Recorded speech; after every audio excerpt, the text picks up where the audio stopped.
Hello दोस्तों, welcome back. यह part 13 है। पिछले पार्ट की लिंक नीचे डिस्क्रिप्शन और ऊपर आई बटन में मिल जाएगी। चलिए तो आज की वीडियो शुरू करते हैं।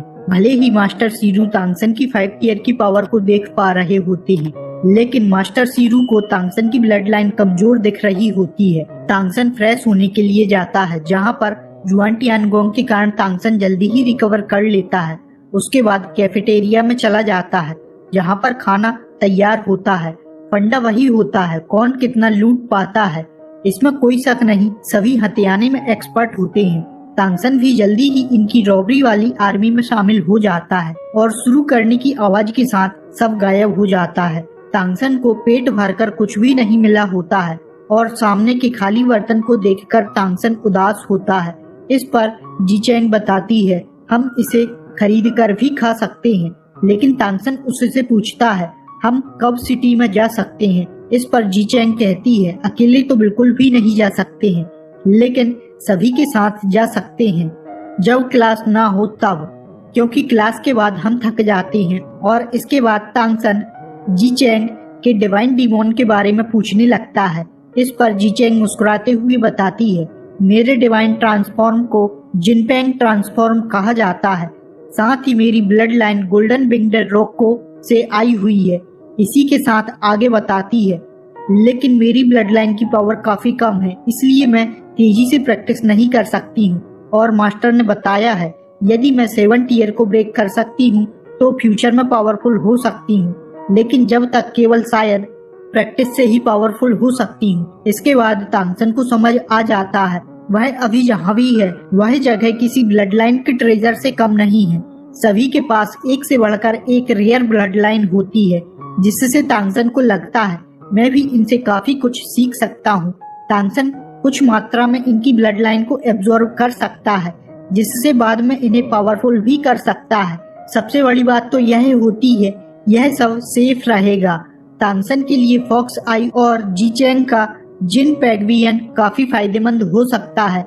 लंच के बाद क्लास शुरू होने वाली होती है। गुआन और एन किंग दोनों यहाँ पर होते हैं, जबकि मास्टर येन यू और सीरू गायब होते हैं। कुछ ही समय में सभी स्टूडेंट यार्ड में जमा हो जाते हैं, जहाँ एन किंग कॉम्बैट क्लास का बताता है। इसके साथ ही तांगसन को बाहर करते हुए तांगसन से फाइट करने के लिए कहता है, क्योंकि तांगसन यहाँ पर नया है। सभी तांगसन को देखकर खुश होते हैं, क्योंकि सुबह की फिजिकल फिटनेस की क्लास में तांगसन का तो अलग ही कारनामा होता है। तांगसन अपने पहले टारगेट जीचेंग को चुनता है। सभी को लगता है तांगसन गलती कर रहा है, क्योंकि जीचेंग फ्लाई कर सकती है। इसके बाद दोनों ही एक दूसरे से 20 मीटर की दूरी पर आमने सामने होते हैं। एनकिंग की आवाज पर इनकी फाइट शुरू हो जाती है। जीचेंग अपने फॉर्म में आ जाती है। तांगसन की बॉडी से भी सियान लाइट निकलती है।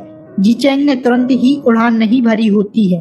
तांगसन के 2 विंड ब्लेड हवा में निकल जाते हैं। कुछ ही समय में जीचेंग के विंग्स पर हिट करते हैं, जिससे जीचेंग को कुछ चोट आती है। ठीक इसी समय तांगसन की अंगुलियां कांपने लगती हैं और वह 2 विंड ब्लेड बदलते हुए 18 विंड ब्लेड बन जाते हैं।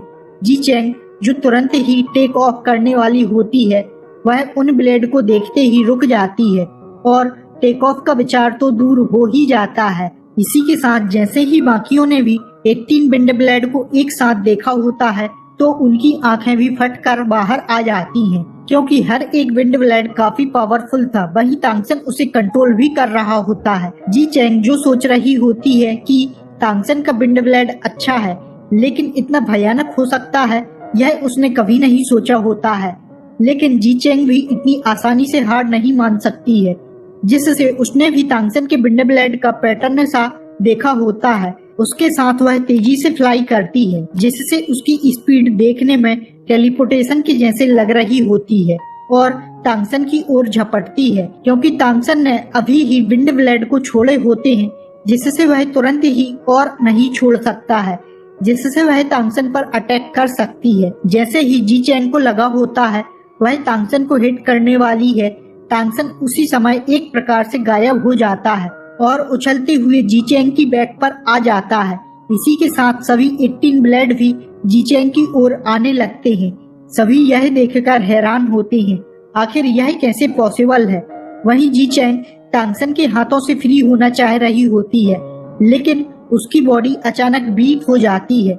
इसी के साथ गुआन और एनकिंग भी आ जाते हैं। इससे पहले कि गुआन और एनकिंग कुछ कर पाते, उससे पहले ही यह दोनों ही रुक जाते हैं।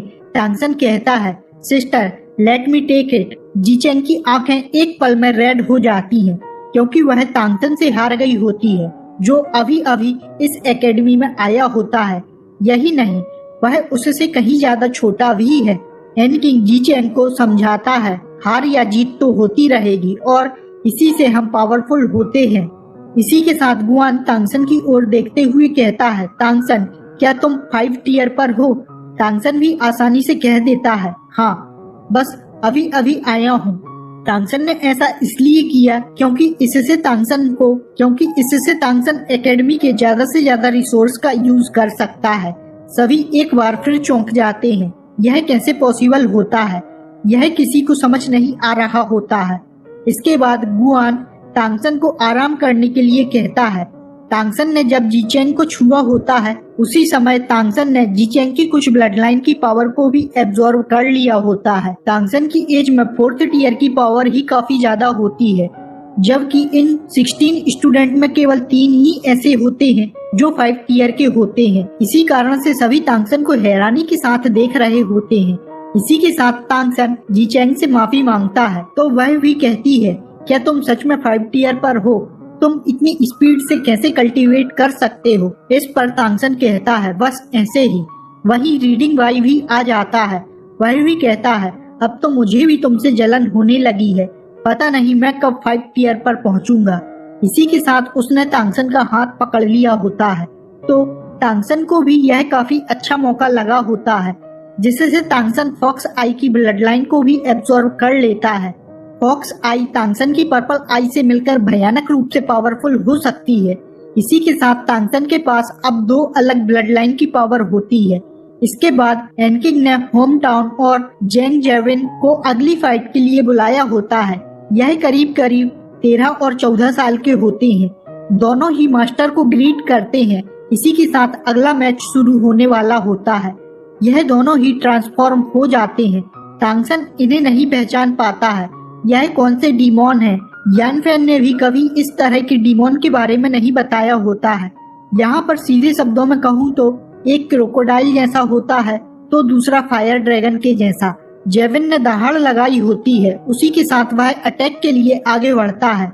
इसके साथ उससे काफी ज्यादा फायर निकल रही होती है, जो किसी सूरज की तरह आगे बढ़ती है। इसी के साथ होम टाउन की बॉडी से भी लाइट निकलने लगती है, जिससे वह जमीन पर पैर मारते हुए आगे बढ़ता है। उसी के साथ जेविन के द्वारा किया हुआ अटैक बीच में रुक जाता है। तांगसन इस भयानक पावर को महसूस कर पाता है।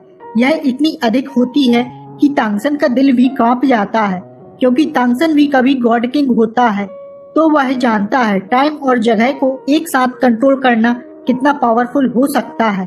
इसके अटैक ने तांगसन को एक कोल्ड वाइब दी होती है। इससे तांगसन को यह लगता है यह सभी एबिलिटी काफी मिस्टीरियस है। उसी के साथ होम टाउन भी अपनी टेल से जेविन पर अटैक करता है। इसी तरह से वह एक दूसरे पर अटैक करते हैं, जिससे कुछ मूव के बाद जेविन को गिरा देता है, लेकिन वह भी अचानक अगले ही पल में आगे बढ़ते हुए वह उछलकर होम टाउन की ओर आगे बढ़ता है। जेविन की मुट्ठी में काफी ज्यादा फ्लेम कंडेंस होती है। जेविन के आगे होम टाउन कमजोर हो रहा होता है। उसका सीधा कारण अधिक पावर का यूज करने का होता है। इसी तरह से इनकी फाइट चलती रहती है कि अचानक एनकिंग आगे आते हुए दोनों को ही रोक देता है। और तांगसन का क्या होता है? आने वाले समय में तांगसन इनकी भी ब्लड लाइन को चुराएगा। और तांगसन आगे सोचता है, वैसे भी मुझे टाइम को कंट्रोल करने की एबिलिटी को लर्न करना होता है। इसी के साथ तांगसन के पूछने पर तांगसन को उनकी ब्लड लाइन की जानकारी मिलती है। जेविन का रेड ड्रैगन ट्रांसफॉर्म, जिसके पास पावर, स्पीड, फ्लेम और बर्स्ट की एबिलिटी होती है, तो वहीं होम टाउन का क्रोकोडाइल डीमोन चेंज होता है। वह टाइम को फ्रीज कर सकता है, लेकिन इन्हें इवॉल्व और पावरफुल करना काफी मुश्किल होता है। तांगसन सोचता है, दोनों ट्रेजर हैं, मेरा इंतजार करना। इसी तरह से एक के बाद एक फाइट होती रहती है। उसी के साथ तांगसन को 6th फाइट के बाद 7th फाइट में फिर बुलाया होता है। यह लास्ट फाइट होने वाली होती है। तांगसन के सामने टीयर 6 का एकमात्र ओपोनेंट वू बिंगजी होता है, जो कि इन्हीं 16 स्टूडेंट में से एकमात्र होता है। इससे तांगसन खुद को हैरान होने से नहीं रोक सका। यह इन सब में सबसे बड़ा होता है। तांगसन के साथ डुवाई पहले ही चिपका होता है। वह तांगसन को इससे सावधान रहने के लिए कहता है, साथ ही बताता है उसकी ब्लड लाइन आइस स्प्रिट की है। एनकिंग बताता है यह हमारी एकेडमी में सबसे इम्पोर्टेंट ट्रांसफॉर्मेशन में से एक है। ऐसा कहा जा सकता है वह आइस एलिमेंट को पूरी तरह से कंट्रोल कर सकता है। तांगसन ने वू बिंगजी के सामने आते हुए ग्रीट किया होता है। वह भी तांगसन से कहता है, तुम विंड ब्लेड को काफी अच्छे से कंट्रोल कर लेते हो, भविष्य में हम बात कर सकते हैं। इसी के साथ एनकिंग इन्हें फाइट शुरू करने के लिए कह देता है। एनकिंग की आवाज के साथ तांगसन की आंखें एक्वा ग्रीन हो जाती हैं और बॉडी पर सियान लाइट दिखाई देती है। इसी के साथ वू बिंगजी की बॉडी पर भी आईसी ब्लू लाइट क्लियर होती है। तांगसन की तरह ही उसकी बॉडी में भी कोई चेंजेस नहीं हुए होते हैं। उसने पहले अटैक नहीं किया, बल्कि तांगसन को मौका दिया होता है और तांगसन इसे तो बिल्कुल भी हल्के में नहीं लेगा। ठीक इसी समय तांगसन ने अपना राइट हैंड ऊपर किया। हवा में 2 विंड ब्लेड शूट होते हैं। इसी के साथ वू बिंगजी भी तांगसन की ओर अटैक करता है। अगले ही पल में दर्जन भर आइस क्रिस्टल तांगसन की ओर शूट होते हैं। अब देखने वाली बात होगी, क्या तांगसन इसे रोक सकता है। यह वीडियो यहाँ खत्म होती है। हम मिलते हैं अगली वीडियो में। Thanks for watching.